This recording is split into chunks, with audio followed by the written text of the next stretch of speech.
Hey, Jason from Bohemiabees, and we're at a client site, and if you see up in the tree here, we've got a late July swarm. And I know people say you should let a July swarm fly, but this one seems a little bit bigger. The client says they've been here for about 2 weeks. They don't think they're oriented to go anywhere, and I'd hate for them to continue to just die off slowly. There's likely a queen up in there. It is still decent size, so we're gonna take a look, try to shake them in a box, see what we got, go from there. All right, with this type of swarm that's been here for a couple weeks, they could be building comb on the branch, and I wanna make sure that they're not doing that because I wanna shake them in a bush. So what I'm doing now is I'm just gently pressing my finger through and pushing some of the bees out of the way. And if you see right here, they've built some comb. You see that? It's hanging off the branch. So there's probably some comb that's hanging.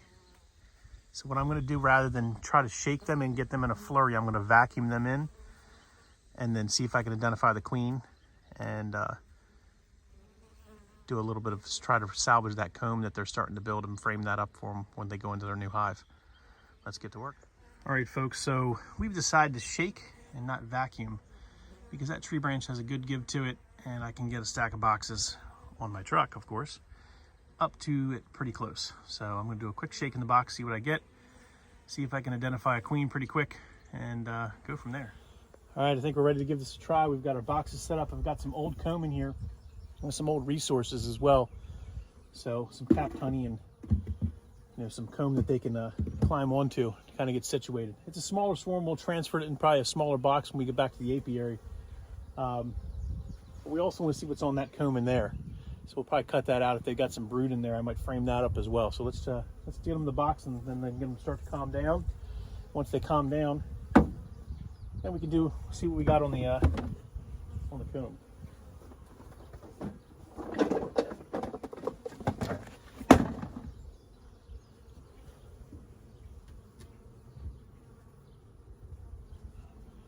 Ready? Ready? Ready. 1, 2, 3.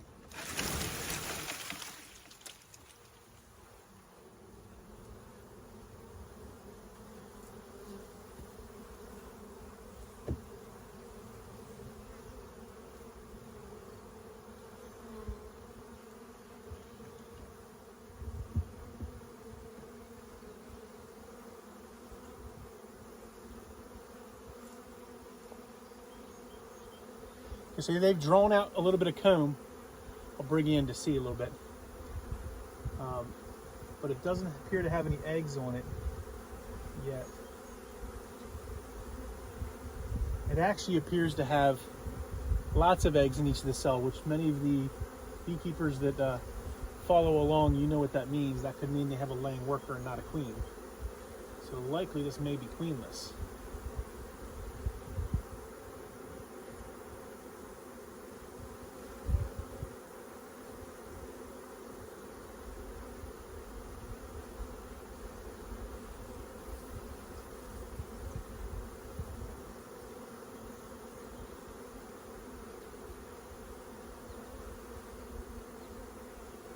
Yep.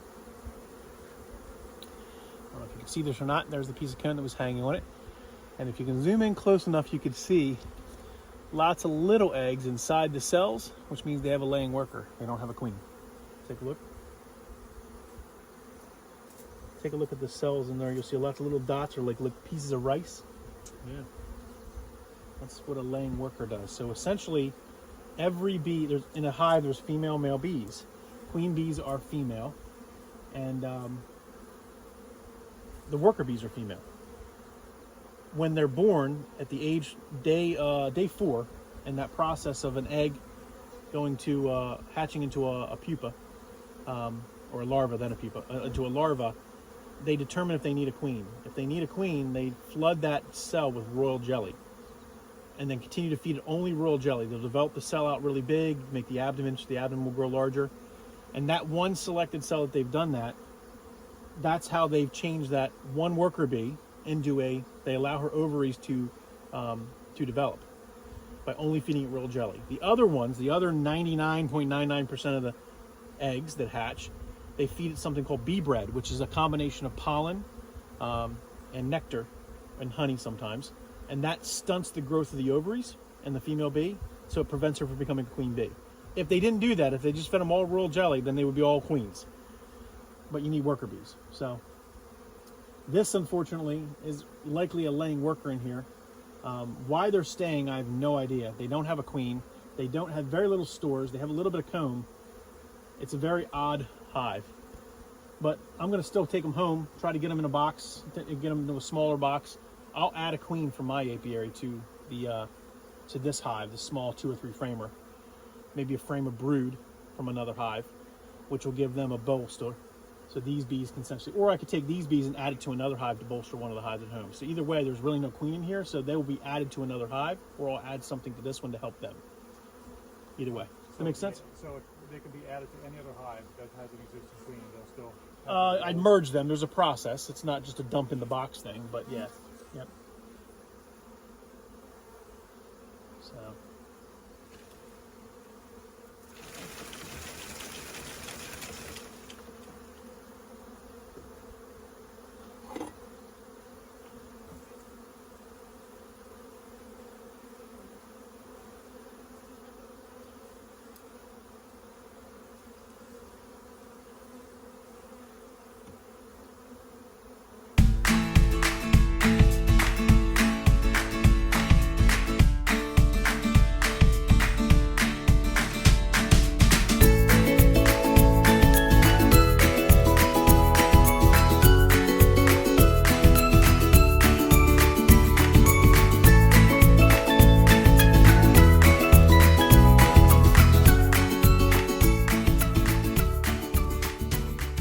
So we've gotten them off the branch, and you can see what they're doing here in the front of the box. They're expressing their Nasonov gland. The Nasonov gland is really just a gland that they fan out to allow the disoriented bees to know where to go, come in. And they're just trying to get all the bees that are out flying to come back to the cluster. So we're going to let them settle in, and then we'll close it up, and we should be good. All right, so the first thing I'm going to do is I'm going to open this hive up so we can take a look at what we have in there. The bees are already agitated, so they're not going to be very happy about, they're not calm, and so I'm going to go ahead and make sure I have proper protective equipment on, and I'm going to lift that lid of these bees and see what I find on the frames. They've clustered around the ball up here. I'm just looking for a queen is all I'm really looking for, or a virgin queen. Something would indicate that they are queen right. So far I'm not seeing it.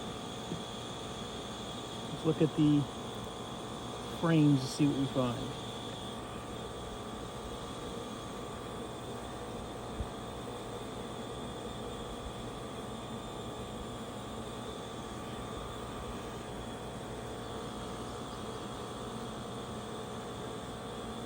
I am not seeing anything.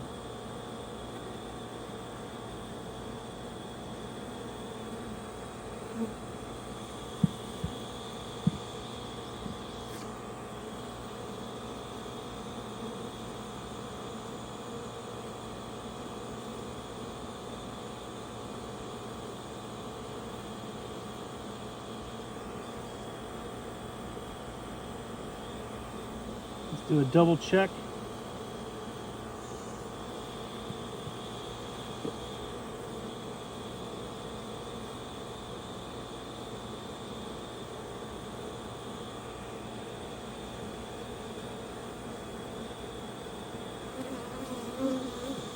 And I'm pretty confident they are queenless. Let's take a look in our bucket.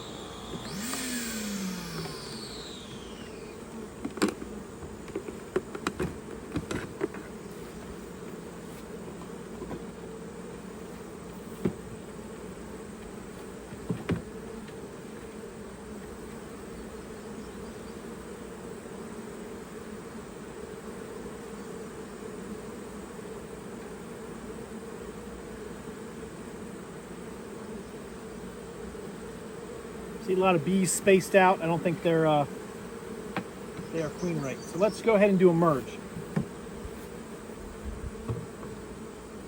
I'm going to take a deep hive body and open up this hive over here that I know is queen right and has lots of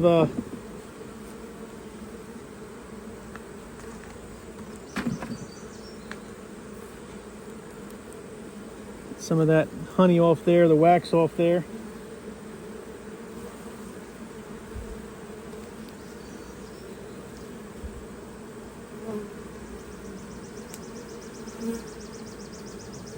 Sort of flatten, clean up these frames.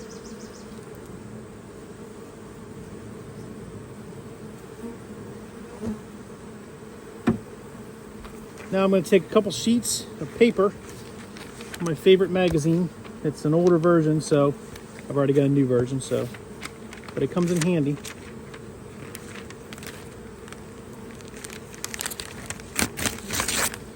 And I'm laying those sheets of paper across in a single layer this hive. Okay? Then I'm going to take the hive body that I have here and put it on top the way I want it.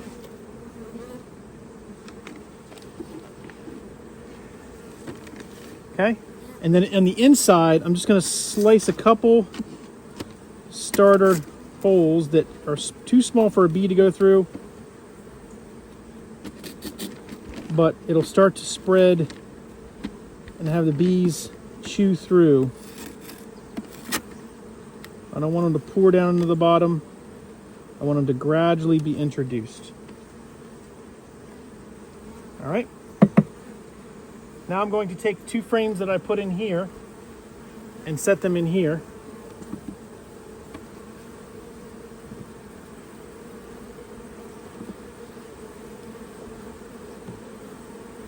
A piece of comb that we pulled off the tree. I'm going to shake the bees off that.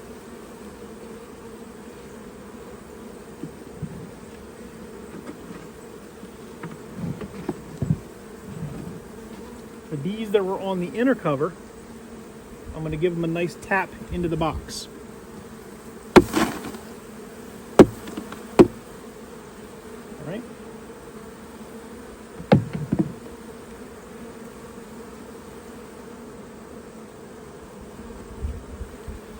Let's get the bucket bees.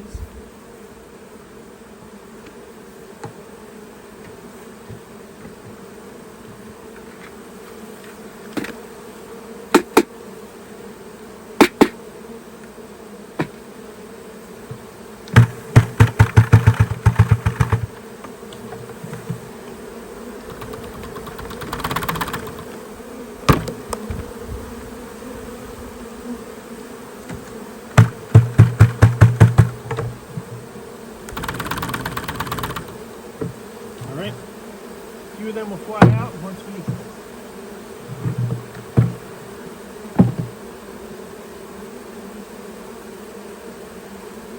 the dead bees. All right. So these bees are not used to the other hive yet. So we're going to put the screen inner cover with notch up so they have their own entrance if they need to go out and orient against this hive. Some bees on the roof there. Okay, we're back a day later, and we're going to take a look at how this merge did.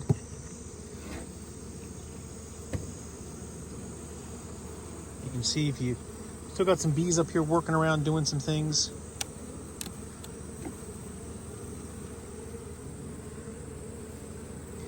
And if you look down in, you'll see that the bees below have chewed through and are essentially merged with this group. So let's take a look and see what we got. Okay, so the bees below now are merged with the bees above. So we're removing that paper.